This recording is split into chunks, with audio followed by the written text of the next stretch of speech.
दोस्तों नमस्कार।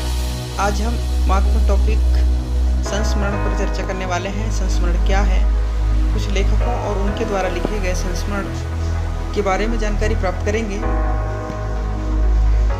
यह आपकी परीक्षा की दृष्टि से महत्वपूर्ण है। इसके अलावा भी विभिन्न प्रतियोगी परीक्षाओं के लिए उपयोगी है। तो आइए शुरू करते हैं। संस्मरण का अर्थ होता है सम्यक स्मरण। सम्यक अर्थात सभी प्रकार के जो स्मरण होते हैं उनको हम क्या कहते हैं, सम्यक स्मरण कहते हैं। जीवन की मार्मिक अनुभूतियों का स्मृति के आधार पर चित्रण करना ही संस्मरण लेखन कहलाता है। जीवन में जितनी भी जो घटनाएं घटती हैं और जो हम उन्हें याद करते हैं और उसको लेखन के रूप में हम रूप देते हैं, तो वह क्या होता है, संस्मरण लेखन होता है। और उन्हें हम जब याद करते हैं तो वे क्या होते हैं, संस्मरण कहलाते हैं।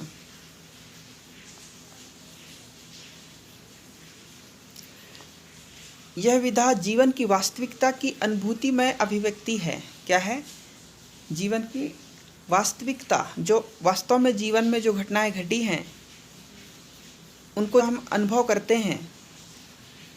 जीवन में जो घटनाएं घटती हैं और उन्हें हम अनुभव करते हैं, तो वही, और उसके बाद उन अनुभवों को हम प्रस्तुत करते हैं।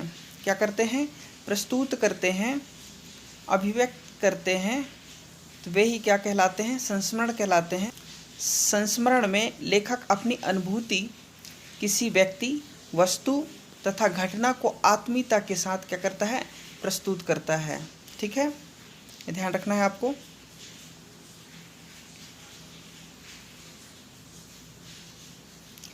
संस्मरण को अंग्रेजी में मेमोयर्स कहते हैं। संस्मरण का संबंध लेखक की स्मृति से होता है, ठीक है, याद से होता है। स्मृति में वही अंकित होता है जिसने लेखक की भावनाओं को क्या किया हो, प्रभावित किया हो। ठीक है, हिंदी संस्मरण लेखन का कार्य महावीर प्रसाद द्विवेदी के समय से आरंभ हुआ। हिंदी संस्मरण लेखन का कार्य जो है महावीर प्रसाद द्विवेदी के समय से माना जाता है।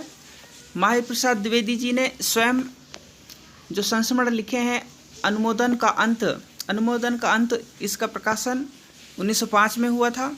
सभा की सभ्यता 1907 में इसका प्रकाशन हुआ। और विज्ञानाचार्य बसु का मंदिर, इसका प्रकाशन 1918 में हुआ था।